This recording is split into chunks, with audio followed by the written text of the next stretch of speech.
was a kid, I was obsessed with serial killers. And in fourth grade, we had to do a project that was who inspires you the most. And I obviously just didn't know what that word meant and came to school and everyone was like, oh, my mom inspires me the most because she makes the best apple pie. And then they called on me and my teacher was like, okay, Jamie, who inspires you the most? And I said, Jack the Ripper. And my teacher was like, okay, why does Jack the Ripper inspire you the most? And I said, because he never got caught.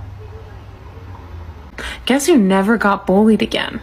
It's time for Cookies and Crime listener stories. This is The Woman in White sent in by Min. Min says, back in 2018, our whole family went on a trip back to Arkansas where we stayed at an Airbnb for 5 weeks and it was completely in the middle of nowhere. But we were excited for this trip since we were going to reunite with our other family and friends that we haven't seen in a while. Once we all got together, we spent the whole day together until it got dark. They decided one side of the house would be for teenagers, around 14 to 16 years old, and the other side would be for the adults and the little ones. We had our own kitchen, so we were in the lounge just messing around and playing games until it was time to go to bed. Everyone fell asleep, and then me and my cousin woke up around 2 a.m.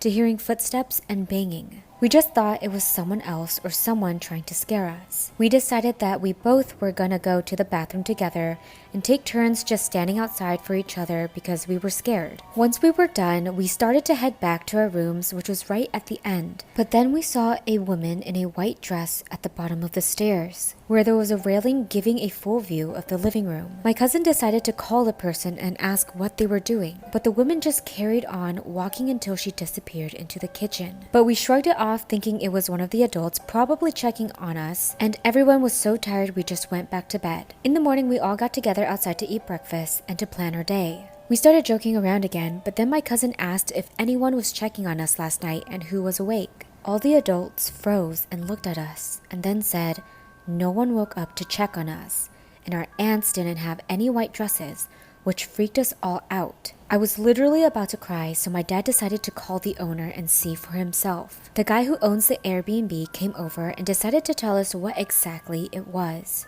He said it was his wife who unalived herself in the same exact spot where me and my cousin saw her. He told us that other people, mostly kids, have seen her, but she's harmless, so there's nothing to be afraid of. So after that, we spent our whole 5 weeks in the house to not see her again, but I'm still curious about it.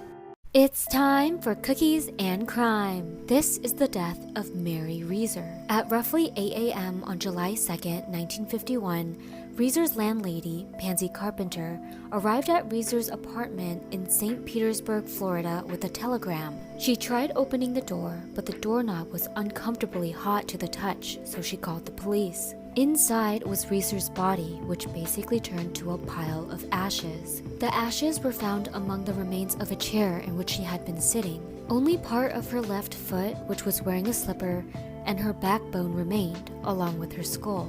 Plastic household objects at a distance from the seat of the fire were softened and had lost their shapes. And although Reeser's skull was intact, it had shrunken. Her death was thought to be a case of spontaneous human combustion, which is the concept of a human body igniting a fire without any apparent external source of ignition.